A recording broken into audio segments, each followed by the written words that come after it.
How did you find tonight, Garo? I saw you initiate a clap when the panel was speaking earlier.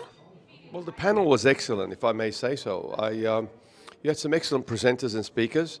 They spoke with a lot of fact, and they were really good facts. They mentioned AI, about the logistics, and the whole economy. They expanded on a variety of things.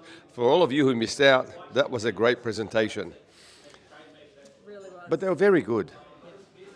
No, I'm really keen on the whole topic of AI, as is the rest of the world. I think it'll do a lot to obviously transform these industries.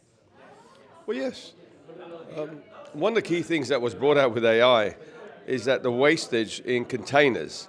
We move containers around, empty containers, but we have no idea how much, cost, where, productivity. So if you can gain all these productivities without losing anything, it'd be fantastic. They actually said this tonight. This should be in a financial review. Absolutely. No, there's some great things happening in the space, and we'll look forward to that. And we hope to see you at another event.